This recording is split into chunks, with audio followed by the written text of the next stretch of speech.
It's time for Access the Experts from the University of Nebraska at Omaha with your host, Brandon Axamit. Hello and welcome to another edition of Access the Experts on News Channel Nebraska, where every Tuesday and Thursday, University of Nebraska at Omaha faculty members answer today's questions facing our state. Today we have the pleasure of hearing from Dr. Ken Bayles, who is an Associate Vice Chancellor for Research and Creative Activity at UNO. So Ken, today's question is, how likely will it be that I get a COVID variant even with the vaccine? Thanks for the question, Brandon.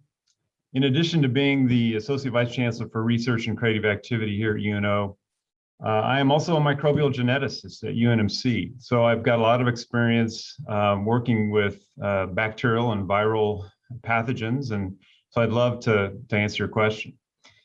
So the simple answer to the question is that clearly getting the COVID vaccine protects you from infection from any of the variants. Initially, the numbers coming out of the clinical trials for the Pfizer and the Moderna vaccines were just off the charts. They were incredible. They were over 90% effective. The vaccines protect 9 out of 10 individuals, which is way better than what we've seen for previous vaccines historically. Think about the flu vaccines, and we get every year. I mean, those vaccines have efficacies in the range of on average, 50% every year.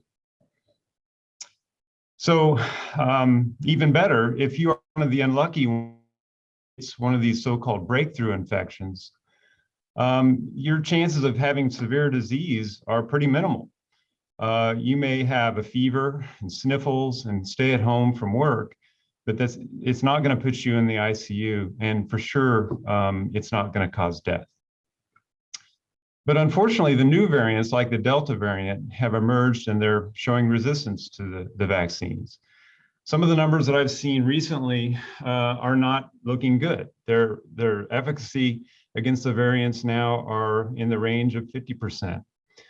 The vaccine still protects you from severe infection and severe disease, but it isn't as protective against getting infected as it was against the original isolate.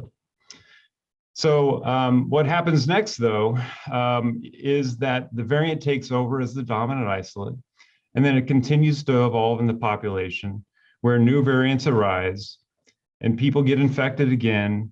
And the next thing you know, the vaccine doesn't work at all. And we're right back where we started before we even had a vaccine. And obviously that's not what anybody wants. So this is why there's still calls to wear masks, because even if you're vaccinated, you're still susceptible to some of these variants, and you're susceptible to the evolution that occurs within the population. And the longer we stay below the herd immunity, and the longer the virus remains high at high levels within the population, the more likely it will evolve to resist the vaccine. So the bottom line is this: if we give the virus an opportunity to evolve, it will find a way to overcome the vaccine, and it will increase everyone's chance of contracting the COVID variant. So thanks again for this really important question. Thank you, Dr. Bayles, for sharing your expertise on the topic. Access the Experts, presented by the University of Nebraska at Omaha. If you have questions, submit them on our website.